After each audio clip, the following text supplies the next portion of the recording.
디모데전서 5장으로 왔습니다.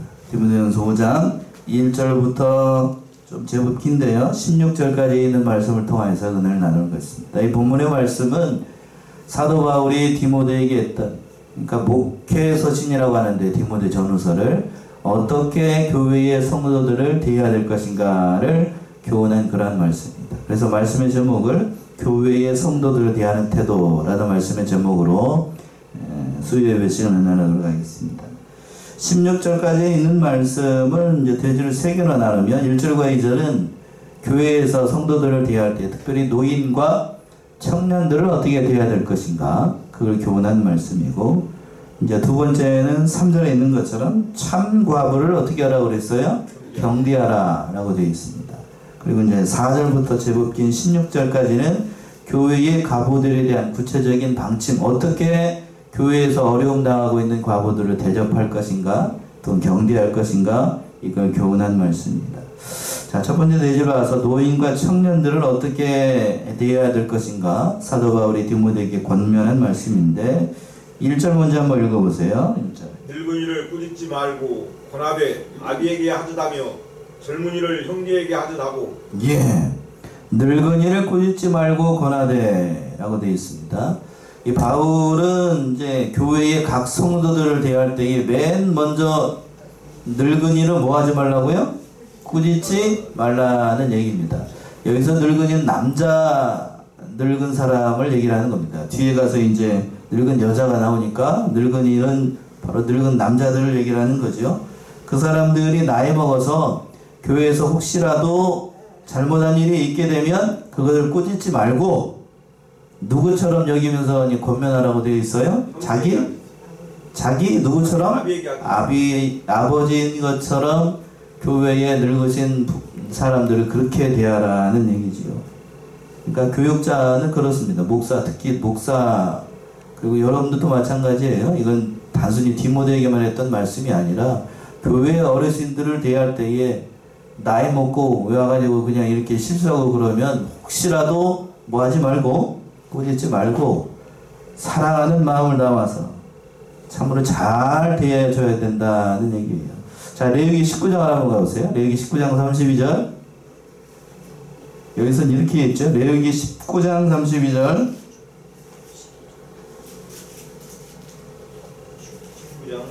32. 너는 센 머리 앞에 일어서고 노인의 얼굴을 공경하며 내 하나님을 경외하라. 나는 여호와니라. 너는 어떤 머리 앞에 일어서라고요? 센 머리. 센 머리가, 머리가 셌다는 건 머리가 하얗게 된 노인을 얘기를 하는 거죠. 그러니까 노인 앞에서 노인의 얼굴을 공경하고 하나님을 경외하라고 되어 있습니다.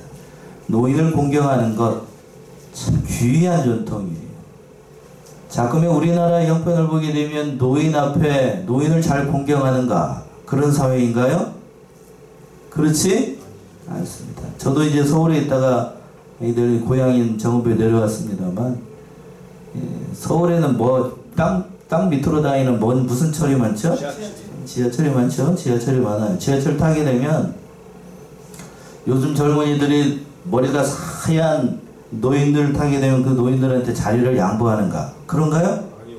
휴대폰 앞에서 앉아서. 네, 그렇지 않아요. 그렇지 않습니다.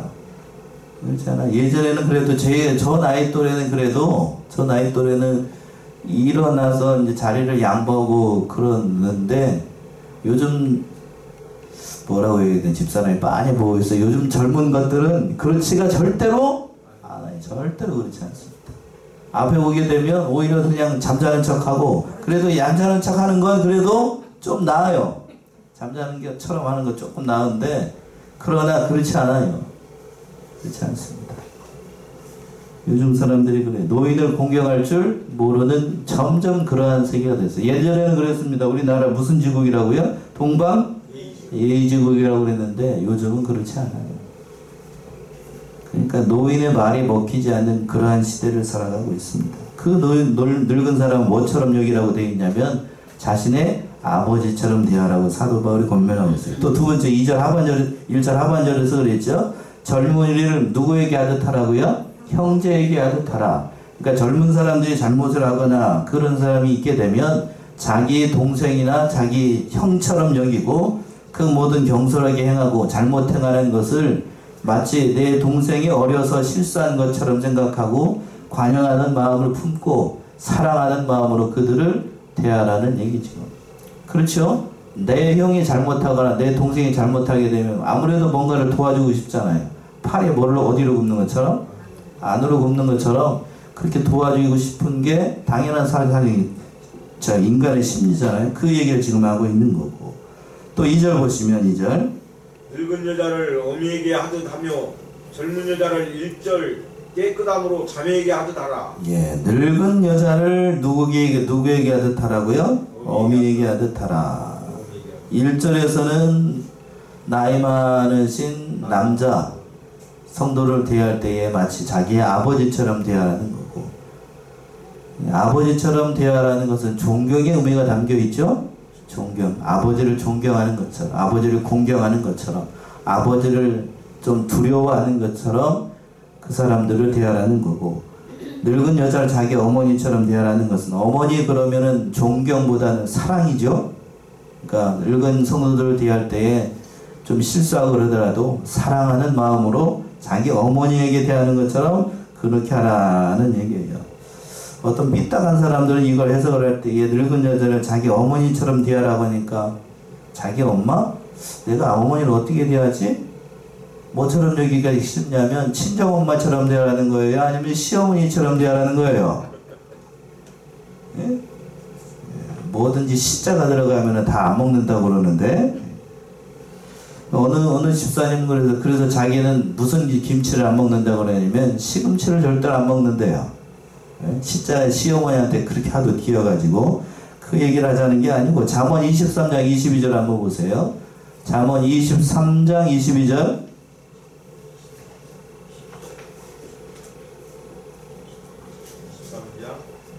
23장 22절 잠언. 너 낳은 아비에게 청종하고 내 늙은 어미를 경여기지 말지라. 예, 늙은 어미를 어떻게 여기지 말래요? 경히 여기지 말라. 경히 여긴다는 것은 가볍게 여기지 말라는 거죠. 함부로 하지 말라. 그러니까 아버지는, 요즘 손도 그렇습니다. 보통 자식들이 아버지는 그래도 조금 어렵게 대하는 것 같은데 자기 어머니에 대해서는 뭐 어떻게 대하기가 쉬워요? 함부로 대하기가 쉬워요. 여기처럼 이제 본문에 돌아와서 자기 늙은 여자를 어미처럼 대하라고 했더니 가볍게 여기라는 그런 말이 아니고 자기 어머니처럼 사랑하는 마음으로 그 성도들을 대할 때 그런 마음으로 대해야 된다는 얘기예요.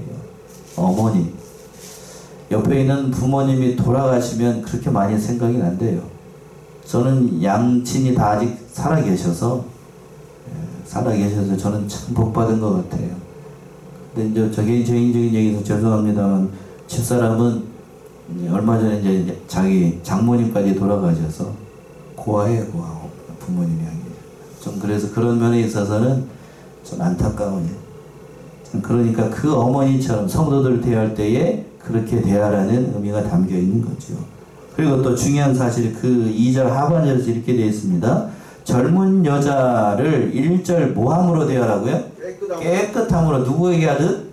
자매에게 하듯 하라고 되어 있어요. 그러니까 목사가, 교역자가 젊은 여자 성도들을 대할 때에 1절 깨끗한 마음으로 누구에게 하는 것처럼? 자기 누나나 자기 여동생을 대하는 것처럼 해야 됩니다.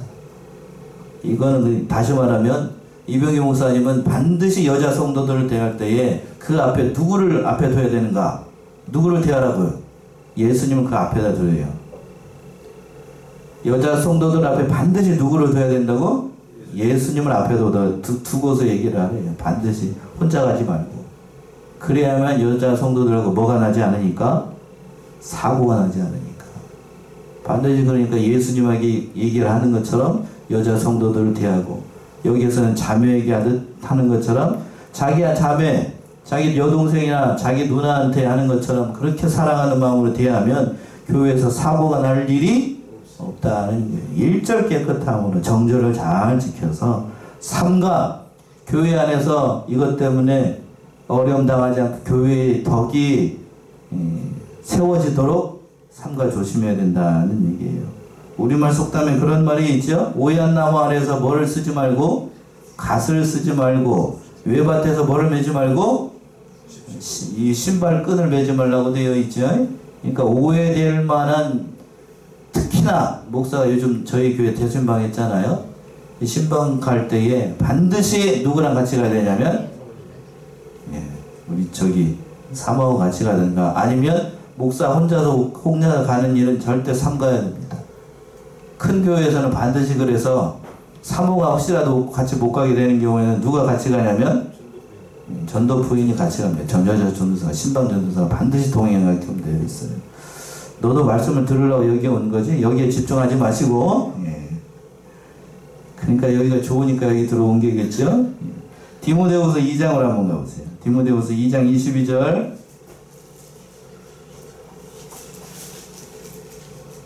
디모데후서 2장 22절. 또한 내가 청년의 정욕을 피하고 주를 깨끗한 마음으로 부르는 자들과 함께 의와 믿음과 사랑과 화평을 쫓으라.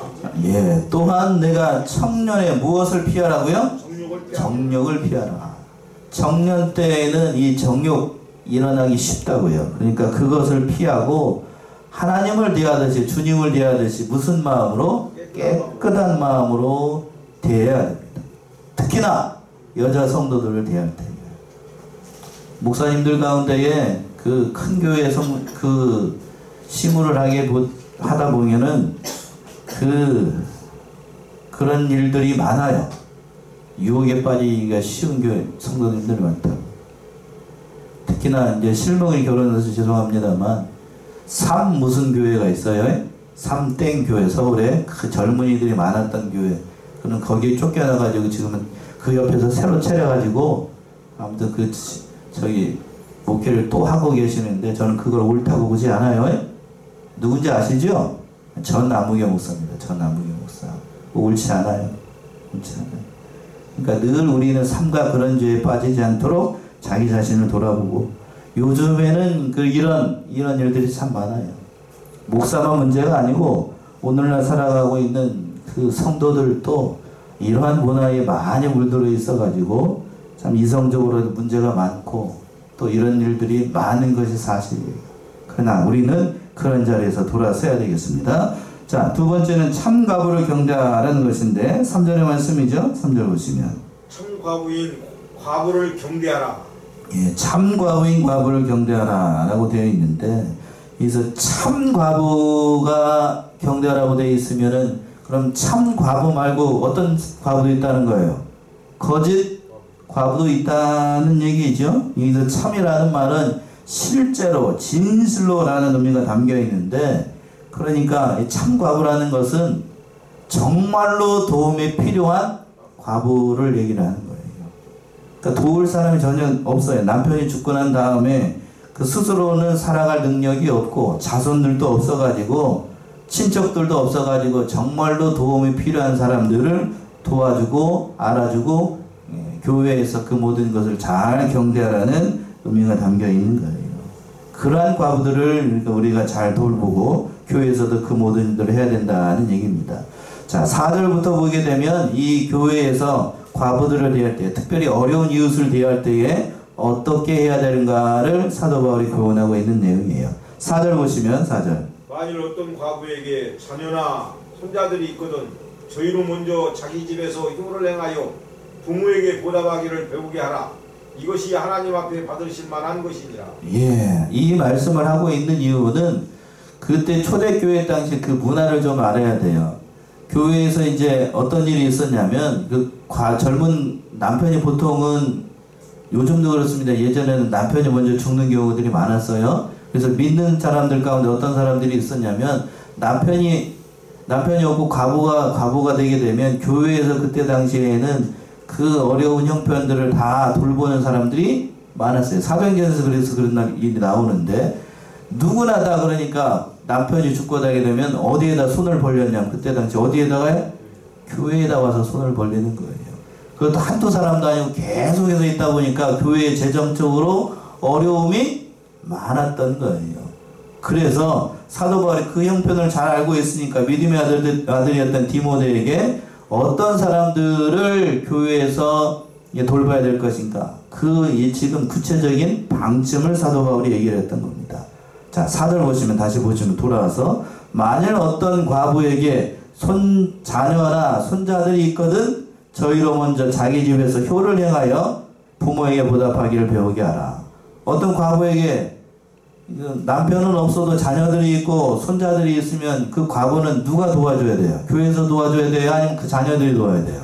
그 자녀들이 당연히 도와야 되는 거죠. 마땅한 윤리적인 일 아니겠어요? 그러니까 자기 집에서 어떻게 효도하는지를 가르쳐서 그 교회의 짐을 지우지 말고 그 모든 일들을 행하라는 얘기예요. 자녀들이 부모나 또는 할머니, 할아버지 밑에서 효하는 걸 배우게 되면 그게 참 좋은 일이고, 특히나 우리는 이 본문의 말씀에 익숙해져 있어가지고 효도하는 것을 중요하게 여기는 그 유교의 사상이 아직 남아있잖아요. 그러니까 그 얘기를 지금 하는 겁니다. 1년 계명 가운데 가장 첫 번째로 등장하는 것이 내 부모를 어떻게 하라고요? 공경하라고 되어 있잖아요. 부모를 순종하는 건 가장 중요한 덕목이고 1년 계명 가운데 첫 번째 계명이고, 자녀들이 복받는 길이 바로 이 부모를 공경하는 길이에요. 그러니까 그걸 집에서부터 가르치라는 거죠. 집에서부터 가르치라. 그래서 이것이 하나님 앞에서 어떻게 하는 거냐면, 하반절에서 그랬습니다. 하나님 앞에서 받으실 만한 것이다.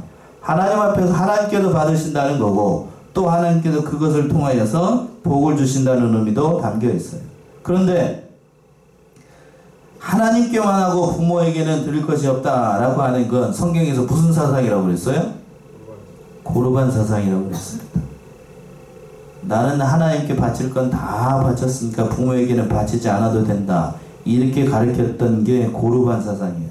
예수님이 그걸 책망을 하셨습니다. 자, 마가복음 7장이죠? 보세요. 마가복음 7장 10절에서부터 13절.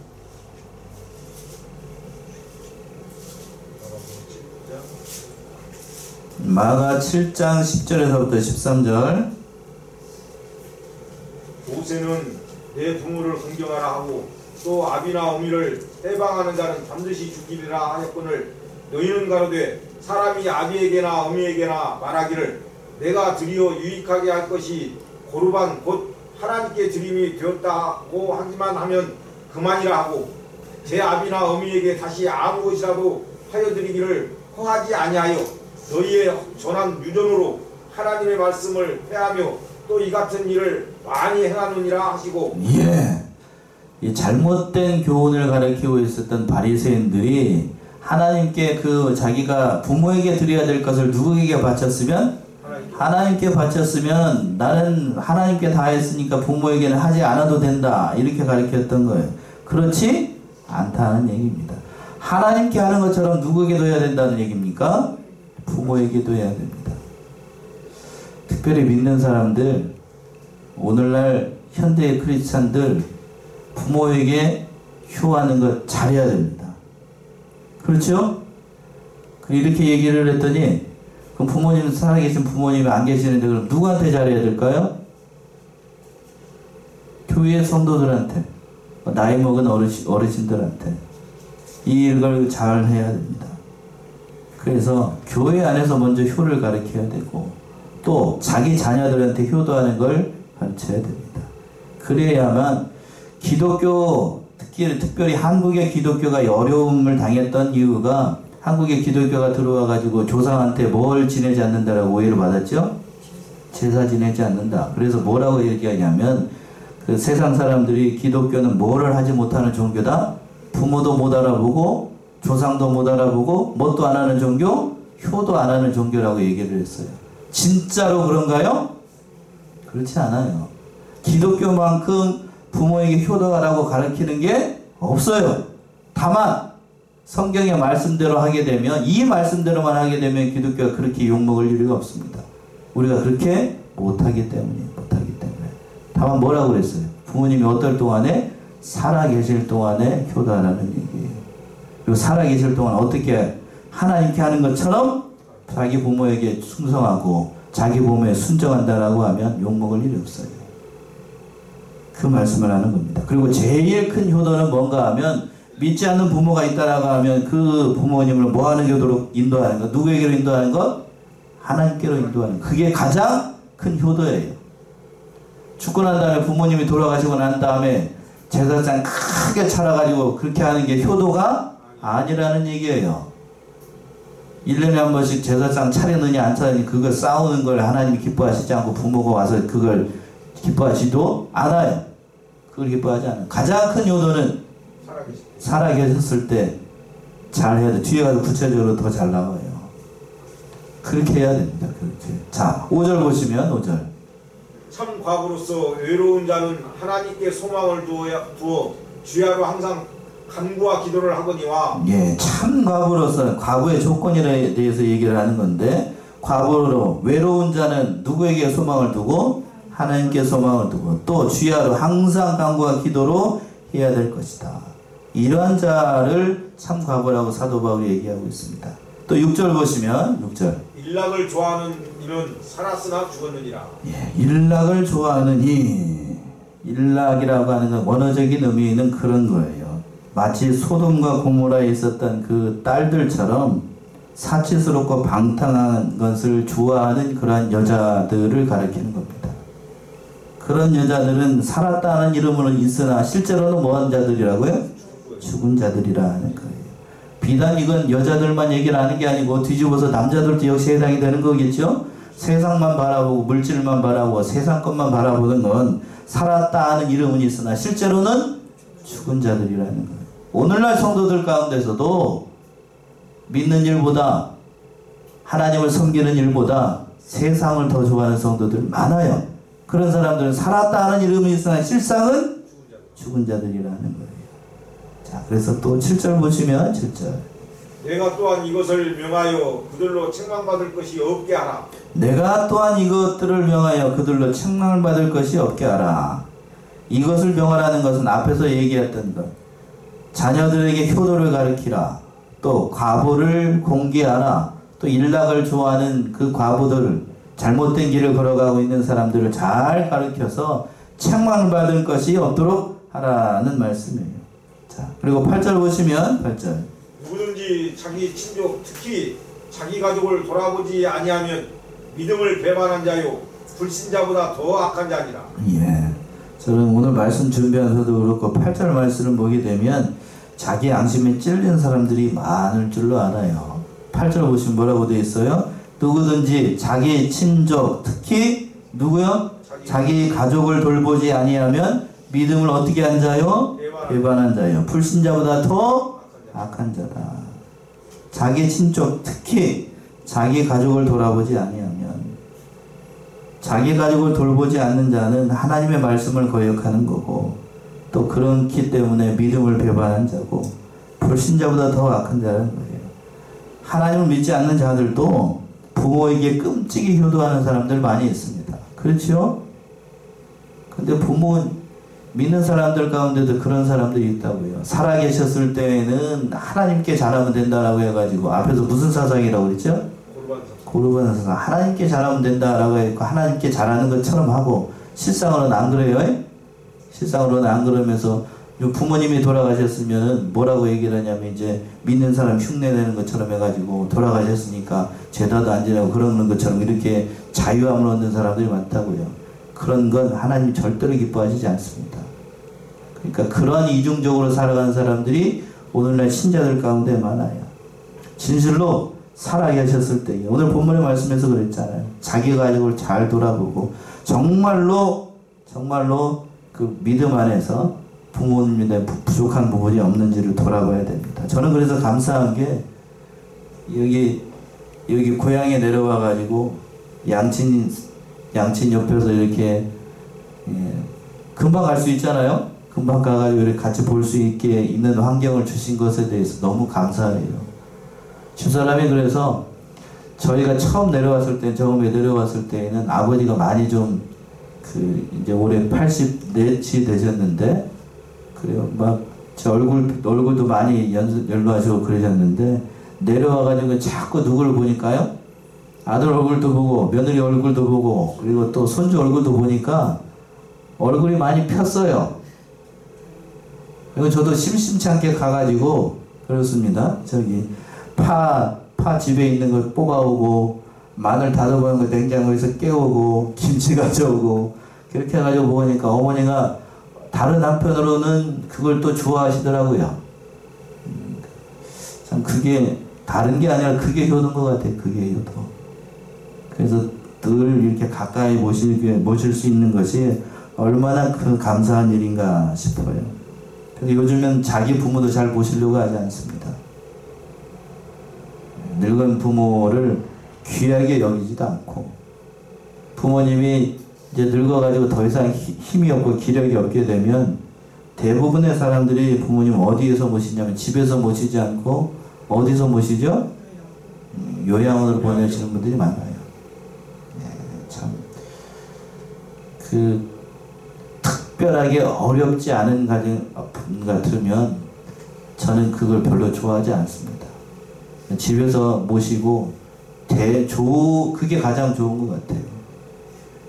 여기 평소에 저도 이제 목사 이렇게 하면서 신방하면서 보게 되면 집에서는 잘 지내시다가 어떤 일로 해가지고 요양시설에 한번 들어가게 되면 여기 평소에 이렇게 잘 돌아다니시고 그러다가 요양원에 딱 들어가게 되면 얼마 못 견디고 금방 가시는 분들이 많아요. 왜 그렇죠? 답답하고 그런 것들이 많아요. 그러니까 우리 참 부모를 공경하지 않는 그런 시대를 만났는데 이렇게 악한 시대를 우리가 살아가고 있다는 것을 깨닫고 참 살아계셨을 때 좀 한 번이라도 좀 돌아보고 믿는 자로서의 도리를 잘 감당하는 우리 사랑하는 서원의 성도님들 모두가 되셔야 되겠습니다. 우리 8절 다시 한번 합독할까요? 8절 보시면 누구든지 자기 친족 특히 자기 가족을 돌아보지 아니하면 믿음을 배반한 자여 불신자보다 더 악한 자라. 자기 가족 돌봐야 돼요. 이거 이기적인 게 아니고 먼저 구원이 어디서부터 출발해야 되기 때문에 자기 가족을 통하여서 자기 가족이 구원받는 게 먼저 아니겠어요. 그러니까 남편이 구원받지 못했다라고 하면 남편을 구원하려고 애를 써야 됩니다. 같이 살고 있는 그 남편도 전도하지 못하면서 다른 사람들을 전도한다? 저는 그건 맞는 일이 아니라고 봐요. 그 반대로 자기 아내도 전도하지 못하면서 다른 데 가가지고 전도지를 돌린다? 그 하나님이 기뻐하실까요? 어떻게 생각하세요, 여러분?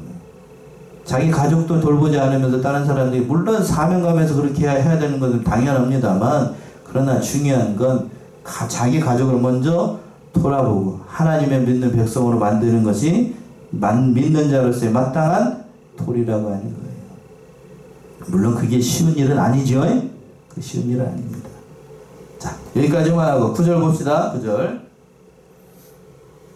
과부로 명부에 올릴 자는 나이 60이 덜 되지 아니하고 한 남편의 아내였던 자로서 10절까지요. 행실의 증거가 있어 혹은 자녀를 양육하며 혹은 나그네를 대접하며 혹은 성도들의 발을 씻기며 혹은 환난당한 자들을 구제하며 혹은 모든 선한 일을 쫓은 자라야 할 것이요. 예, 이 초대교회 당시에 과부의 명부에 올라갈 자의 구체적인 조건에 대해서 이렇게 얘기를 하는 거예요. 오늘날 이대로 적용하기가 좀 그렇습니다만 사도 바울이 뭐라고 그랬냐면 나이 몇 살이 되지 못한 자 60이 안 된 자는 그 명부에 올리지 말아라고 되어 있는데 자 우리나라의 노인의 나이가 몇 살이죠?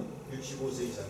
예, 여기서 공인 노인의 나이라고 하는 것은 서울에서 지하철을 공짜로 탈 수 있는 나이를 얘기를 합니다. 그때 나이가 몇 살이냐면 65세입니다. 65세. 그렇다면 여러분이 생각하시기에 노인의 나이는 몇 살 정도라고 생각하는 거예요? 요즘 65세가 노인일까요? 여러분이 생각하기에 이 노인이라고 생각하는 나이 생각 안 해보셨지요? 예, 그 이상이 돼야 된다라고 봐요. 그 이상이 돼야 된다. 제가 일부러 말씀드리기가 어렵습니다만 오늘날에는 그 정도 나이도 60 이상의 노인이다. 난 60 넘었으니까 노인이다. 라고 얘기하면 그 노인이 아니고 60이면 어떻게 되는 거죠? 청춘입니다. 아직 요즘 몇 살까지 보통 산다고 그래요? 80, 90, 심지어는 100살 사시는 분들도 있어요. 우리 교인들 가운데 얼마 전에 신방했는데 양친이 90이 넘었는데도 살아 계셔요. 93, 94, 아니 98, 98. 아직 살아 계셔요. 여기 앞에 계시잖아요. 아직 살아 계신 분이 계시다니까요. 그러니까. 그리고 더군다나 아직도 기억력이 정정하셔가지고 제가 신방 예배를 드리는데 전에 다녔던 교회 수첩을 딱 꺼내가지고 이 사람이 내 아내라고 이렇게 보여주시더라고요. 그러니까 그 정도로 아직도 정정이에요. 그러니까 나 거기에 부여하게 되면 60살은 뭐죠? 애기죠, 애기. 60이면 애기입니다, 애기. 참, 이 모든 일들을 통해서 하나님 앞에 영광 올려드려야 될 것인데 너무 교회에 부담 주는 건 옳지 않다는 얘기죠. 자, 11절 보시면 11절. 젊은 과부는 거절하라. 이는 정욕으로 그리스도를 배반할 때에 시집가고자 함이니. 예, 젊은 과부는 거기에 올라가는 게 옳지 않다는 얘기예요. 왜? 정욕이 불릴 듯하기 때문에 그 믿음에서 떠나기가 쉬워요.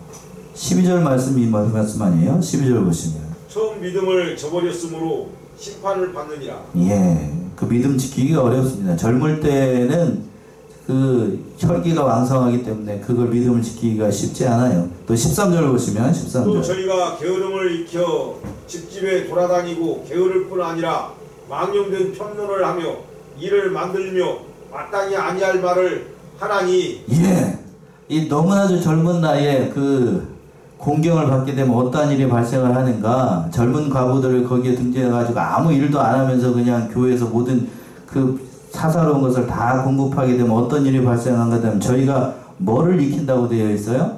게으름을 익혀입니다. 게으름을 익혀. 일하지 않고 그 모든 그 교회에서 다 형편이 어려운 걸 다 돌봐주니까 집집마다 돌아다니면서 또 게으를 뿐 아니라 또 어떠한 말을 퍼뜨리게 되냐면 망령된 편론을 하며 또 일을 어떻게 한다고 되어 있어요? 일을 만든다라는 얘기는 좋은 의미의 일을 만든다는 걸까요? 아니면 나쁜 의미의 일을 만든다는 걸까요? 나쁜 의미의 일을 만든다는 거죠. 여기저기 집단에 다니면서 하지 않아야 될, 마땅히 해야 될 말을 안 하고 안 좋을 말만 퍼뜨리게 된다는 거예요. 자, 여기만 그렇게 되어 있는 게 아니고 데살로니가 후서 3장을 한번 가보세요. 데살로니가 후서 3장 11절 12절.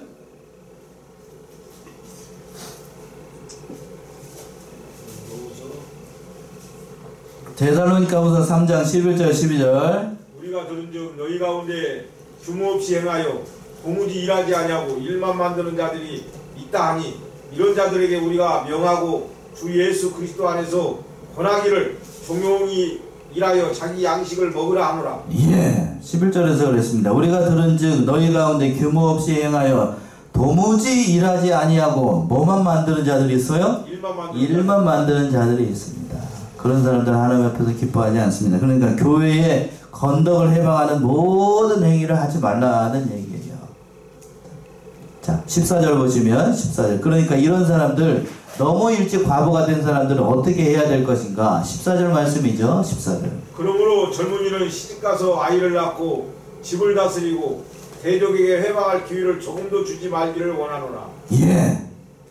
자, 사도 바울의 방침이 이거예요. 그러므로 젊은이는 아예 어디를 가라고 돼 있어요? 시집 가서 뭘 낳고 아이를 낳고 집을 다스리고 대적에게 회방할 기회를 조금도 주지 말라.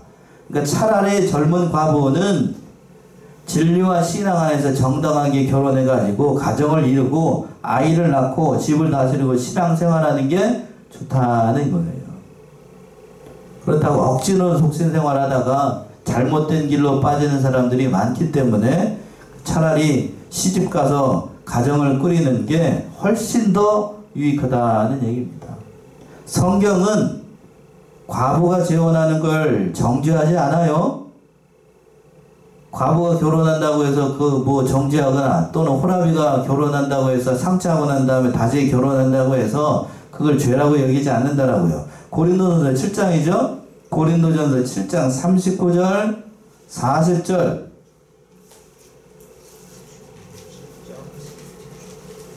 고린도전서 7장 39에서 40.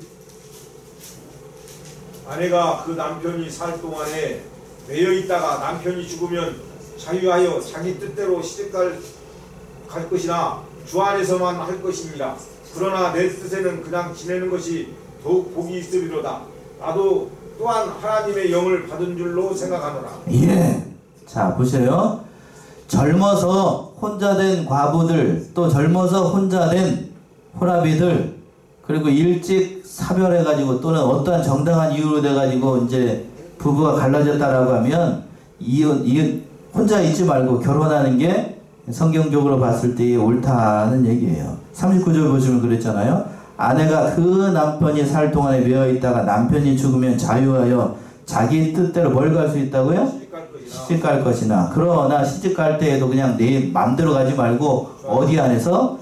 주 안에서. 주 안에서 결혼하라는 얘기는 믿음의 배우자랑 결혼하라는 얘기지요. 결혼하라는 얘기입니다. 그런데 그러고 난 다음에 뒤에 가서 단서조항이 붙습니다. 40절에서 뭐라고 그랬냐면, 그러나 내 뜻에는 어떻게 있는 게 더 좋다고요? 그냥 지내는 것이 더욱 복되다. 그러고 난 다음에 그랬습니다. 나도 또한 하나님의 뭘 받은 줄로 아노라? 영을 받은 줄로 생각하노라. 이 말에서 짐작할 수 있는 것처럼 사도 바울도 저도 여기서 여기 이 말을 근거로 얘기를 하는 건데, 사도 바울도 전에는 뭐 했던 사람이지만 결혼을 했지만 그러나 지금은 혼자 됐어요. 어떠한 이유인지는 모르겠지만 혼자가 돼가지고 지금 쭉 그대로 혼자 사역을 하고 있었어요. 그렇게 얘기를 하는 겁니다. 왜? 혼자 있게 되면 뭐 하기가 쉬우니까요. 주와 복음을 위해서 충성하고 봉사하고 그 모든 일을 하기가 유익하니까 사도 바울이 이렇게 얘기를 하고 있어요. 그러나 이거는 강요하는 게 아니고 정욕을 이기지 못하고 또 하나님의 뜻대로 결혼하는 게 옳으니까 결혼하려고 하면 결혼하라는 얘기입니다. 자, 15절 16절 보시면 15절. 이미 사단에게 돌아간 자들도 있도다. 만일 믿는 여자에게 과부 친척이 있거든 자기가 도와주고 교회로 짐지지 말게 하라. 이는 참 과부를 도와주게 하려 함이니라. 예, 이 말을 하는 이유는 교회에 부담 주지 말고 어려운 형편에 있는 진짜로 어려운 사람들을 교회에서 부양하도록 하기 위해서 사도 바울이 이 말을 하고 있는 겁니다. 이 말씀을 따라서 우리도 하나님의 뜻을 잘 이뤄나가는 복된 성안의 성도님들 다 되시기 바랍니다.